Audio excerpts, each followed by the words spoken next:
அப்ப ரசூலுல்லாவை காட்டப்படுகிறதுங்க. யாரு தெரியுமா சொல்லுவா? ஹாதா ஹபீபுல்லா, ஹாதா ரசூலுல்லா. யார் சொல்லுவா? யாருடைய கல்புல, நெஞ்சத்துல ரசூலுல்லாவை பற்றி முஹப்பத் இருக்குமோ அவன் சொல்லுவான். யாரு இங்க நம்மள போல மனுஷன் தாங்க. குர்ஆன் ஷரீஃபை எழுதி திறந்து பாரு. முன்னுண்டான நபிமார்களை, தங்களை போன்ற நபிமார் மனிதர்கள் என்று சொன்னவர்களை காஃபிர்கள் அல்லாஹ் சொல்றான். நாம இங்க சொல்லக்கூடாது அவர்களை. அல்லாஹ் சொல்றான். யாசின் சூரா எல்லாருக்குமே தெரியும். யாசின் சூரால அல்லாஹ் தஆலான்னு வரான். அவர்களை 2 பேரும் நம்ம அனுப்பணும். அவர் ரெண்டு பேரையும் பொய்ன்னு சொல்லிட்டானோ, அதனால மூணாவதா ஒரு நபியை போட்டு 3 பேரும் போங்க, ஒரு கூட்டமா போய் மக்களுக்கு சொல்லுங்க அப்படின்னு சொன்னோம். காலு இன்னா இலைக்கும் ஒரு சலூன், நாங்கள் அல்லாஹ்வால் அனுப்பப்பட்டவர்கள், தூதர்கள் என்று அந்த 3 பேரும் சொன்னார்கள். அப்ப அவர்களை மறுத்த அந்த காஃபிர்கள் என்ன சொன்னாங்கன்னு அல்லாஹ் குர்ஆன்ல ரெஜிஸ்டர் பண்ணிட்டான். காலு மா அன்தும் இல்லா பஷரும் மிஸ்லுனா, எங்களை போல மனுஷனே தவிர நீங்க வேற யாருமே இல்லை, நீ மனுஷன் என்று அவர்கள் சொன்னார்கள். அவர்கள் பொய்ப்பித்தார்கள், அவர்கள் காபிரா போனாங்க அப்படின்னு அல்லாஹ் சொல்றான். நபிமார்களை தங்களை போன்ற மனிதர்கள் சொல்லாத, அவங்க மனிதர்கள் தான், நீ ஒன்ன மாதிரி மனுஷன் சொல்லாத. சொல்ல முடியுமா? சாதாரண பதவியில் இருக்கிற, அந்த பொறுப்புல இருக்கிற அவர்களை என்ன மாதிரி தானே நீ சொல்ல முடியுமா? பஸ்ல உட்காந்து போறான்னு வைங்க, ஒருத்தர் பக்கத்துல ஒருத்தர் வெள்ளை சொல்லாம உட்கார்ந்து இருக்கிறாரு.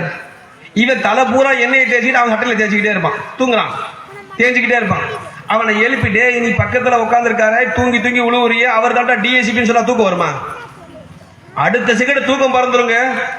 ஏன்? அவருடைய அந்தஸ்து தெரிஞ்சு போச்சு. அல்லாஹ் இவ்வளவு நேரம் இவர் மேலேயே எண்ணெயை தேய்ச்சேன்னு வழங்கிடுவான். ரசூலுல்லாஹ் சாதாரணமா வழங்கிக்கிட்டான். நாளைக்கு மஹ்ஷர்ல ரசூல் ஸல்லல்லாஹு அலைஹி வஸல்லம் சஜிதால விழுந்து அழுவாங்க அல்லாஹ் இடத்துல, நம்மளை சிரிக்க வச்சுக்கிட்டே இருப்பாங்க. மகான்கள் சொல்றாங்க, ரசூலுல்லாஹ் சஜிதால கடந்து நம்மளை சிரிக்க வைப்பாங்க. போ போ சீக்கிரம் போ.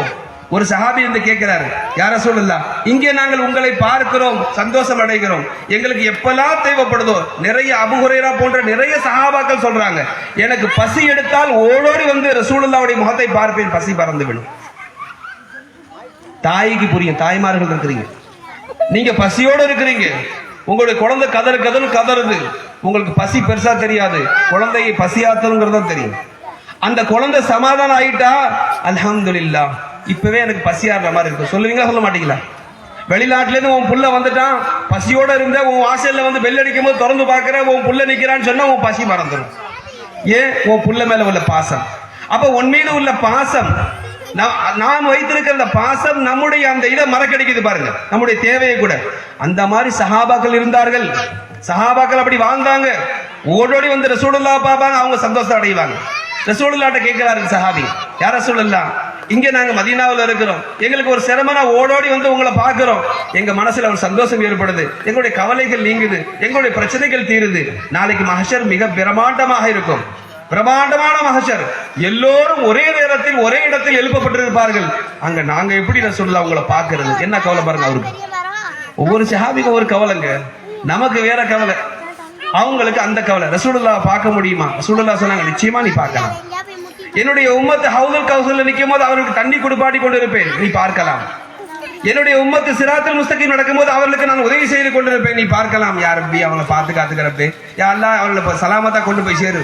நம்ம தாயோ தகப்பனும் நிக்க மாட்டாங்க அங்க, நப்சி நப்சின்னு விரண்டு ஓடக்கூடிய அந்த காலகட்டம் ரசூலுல்லாஹ் மட்டும் நிற்பாங்க. அதனாலதான் மஹ்ஷரை விளங்கி ஆகணும். மஹ்ஷர் என்பது எல்லோரும் யா நப்சி யா நப்சி, என்னுடைய வாழ்க்கை நான் தப்பிச்சா போதும், நான் தப்பிச்சா போதும், நான் தப்பிச்சா போதும்.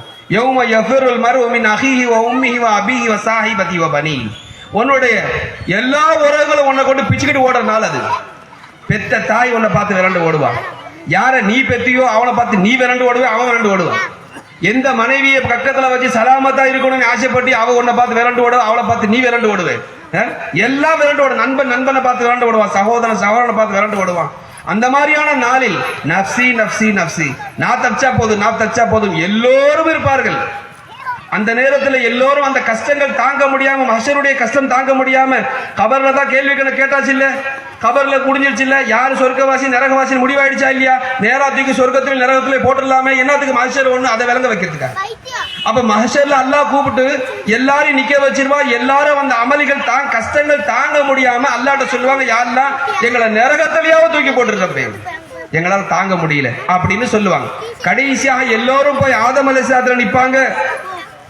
ஆதம் அலைஹிஸ்ஸலாம் சொல்லுவாங்க, இன்னி லஸ்து லஹா, நான் அதுக்கு தகுதியானவன் இல்லை, போங்க எல்லாரும் இப்ராஹிம் அலைஹிஸ்ஸலாத்துக்கு, நூஹ் அலைஹிஸ்ஸலாத்துக்கு, இப்படியாக கை காட்டி விடுவாங்க. கடைசியாக ஈசா அலைஹிஸ்ஸலாத்துல மக்கள் வருவாங்க. ஈசா அலைஹிஸ்ஸலாம் கை காட்டுவாங்க, போங்க முஹம்மது ரசூலுல்லாஹ்ட்ட வருவாங்க.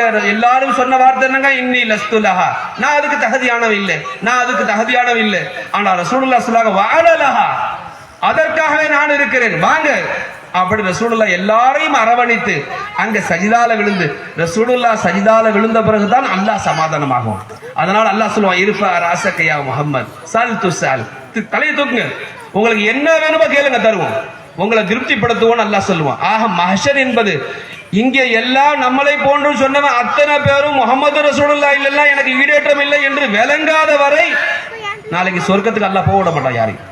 அதனால நாம ரசூலுல்லாவை நேசிப்பது நம் மீது கடமை, கட்டாய கடமை. நம்முடைய பிள்ளைகளுக்கு போதிப்பது கட்டாய கடமை. நாமும் அதன்படி இருப்பது, ரசூலுல்லாவுடைய வழிமுறைகளை பின்பற்றுவது, ரசூலுல்லாவுடைய வாழ்க்கையை வெளிப்படுத்தி காண்பிப்பதற்காகத்தான் நான் உயிர் வாழ்கிறேன் என்று நினைப்பது தான் இபாதத். அல்லாஹ் நம் அனைவர்களையும் ரசூலுல்லாஹ் ஸல்லல்லாஹு அலைஹி வஸல்லம் அவருடைய வாழ்க்கையை பிரதிபலிக்கக்கூடிய, அவர்களை கூடிய வாழ்க்கையை வெளிக்காட்டக்கூடிய ஒரு கேந்திரமாக அல்லாஹ் நம்மை அனைவரையும் ஆக்கி அருள் புரிவானாக. وآخر دعوانا الحمد لله رب العالمين. السلام عليكم ورحمة الله وبركاته. وعليكم السلام ورحمة الله. ஹஜரத் அவர்கள் நமக்கு மத்தியில் கிட்டத்தட்ட 1 மணி நேரம் ஆன்மீக உரையாற்றினார்கள். அல்ஹம்துலில்லாஹ், அல்லாஹ் அவர்களுக்கு அல்லாஹ் நீண்ட ஹயாத்தை தந்தருவாங்க. ஹஜரத் அவர்களுக்கு முன்னாள் பேச்சாளர் அப்சல் உலமா இம்தாதுல்லா ஹஜரத் அவர்கள் பொன்னாடை போட்டுவார்கள்.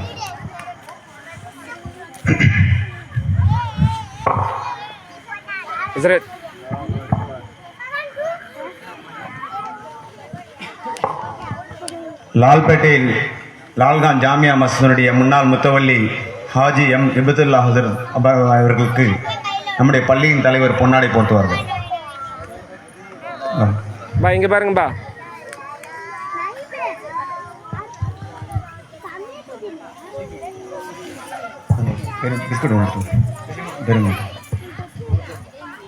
லால்பேட்டை நூருல் முபாரக்கனுடைய பள்ளியின் முத்தவல்லி ஹாஜி சாதிக் பாய் அவர்களுக்கு நமது பள்ளியின் நிர்வாகி தாய் அவர்கள் பொன்னாடி போடுவார். இது மேலே சரி, ஒரு முக்கியமான 3 விஷயம் மட்டும் சொல்லி முடிச்சுக்கிறேன். நம்ம ஊருக்கு தேவையான விஷயங்கள் தான்.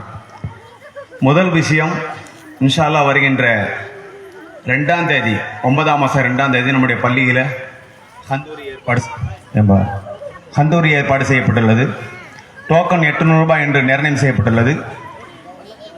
முடிந்த அளவுக்கு சீக்கிரமாக பணத்தை செலுத்தி டோக்கனை பெற்றுக்கொள்ளபடி அன்போடு கொடுக்கிறோம். இது ஒரு விஷயம். 2வது விஷயம், நம்முடைய பள்ளி மேல்தளம் விஸ்தீரணம் செய்யப்பட்டு கொண்டிருக்கிறது, வேலை நடந்துகிட்டு இருக்கு.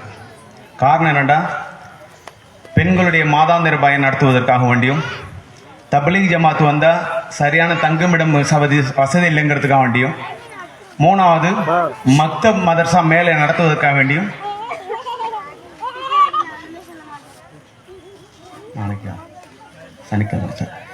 மக்தப் மதர்சா நடத்துவதற்காக வேண்டியும், மாதாந்திர பெண்கள் பயன் நடத்துவதற்காக வேண்டியும் நம்ம பள்ளியினுடைய மேல்தளம் கட்டிட வேலை நடத்திட்டு இருக்கு. இன்ஷா அல்லாஹ் உங்களால் முடிஞ்ச உதவியை இன்ஷா அல்லாஹ் கட்டாயம் கிடையாது, உங்களால் முடிந்தால் பள்ளிவாசலுக்கு ஹெல்ப் பண்ணுங்க. 3வது ரொம்ப முக்கியமான விஷயம், நம்முடைய ஊர்ல அதாவது வடகொலக்குடியில் என்ன ஒரு பிரச்சனைடா, ஒரு டைம்ல அல்ல சாதா டைம்ல யாருக்காவது உடம்பு சரியில்லைண்டா, ஒரு எமர்ஜென்சி மன்னாரோடிக்கோ சிதம்பரத்துக்கோ தூக்கிட்டு ஓட வேண்டிய சூழ்நிலை இருக்குண்டா, ஒரு ஆம்புலன்ஸுக்கு ஃபோன் பண்ணுறோம். ஒரு ஆம்புலன்ஸுக்கு ஃபோன் பண்ணும்போது இப்போ லால்பேட்டைக்கு ஃபோன் பண்ணி அந்த டிரைவர் வந்து அவர் வண்டி எடுத்து இங்கே வரத்துக்குள்ளே இங்கே பேஷண்ட்டுக்கு ஏற்கனவே பாதி உயிர் போயிட மாதிரி இருக்கும். இப்போ இந்த நிலை மாற வேண்டும் என்றால் நம்முடைய ஊருக்கு ஒரு ஆம்புலன்ஸ் தேவைப்படுது. நம்முடைய ஊருக்கு கண்டிப்பாக ஒரு ஆம்புலன்ஸ் தேவைப்படுது. இருந்தால் நம்முடைய உயிர்கள் பாதுகாக்கப்படும். வேணுதானே, அவசியம் தானே, சொல்லுங்களேன்.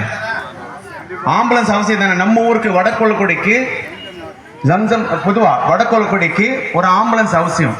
அந்த அடிப்படையில் சமீப காலத்திலே அல் புராக் அறக்கட்டளை என்று ஒன்று ஆரம்பிக்கப்பட்டு அந்த அறக்கட்டளை நிறுவனம் பெரும் பெரும் தனவந்தர்களிடத்திலும் செல்வந்தர்களிடத்திலும் வசூல் செய்யப்பட்டு கொண்டிருக்கிறது. கிட்டத்தட்ட ஒரு 2.5 லட்சம் 3 லட்சம் தான் வந்திருக்குது. ஒரு வண்டியினுடைய ஆம்புலன்ஸுடைய செலவு கிட்டத்தட்ட 10 லட்சம் ரூபாய் நமக்கு வண்டியினுடைய செலவு வாங்குறதுக்கு தேவைப்படுது, ஆம்புலன்ஸ் வாங்குறதுக்கு.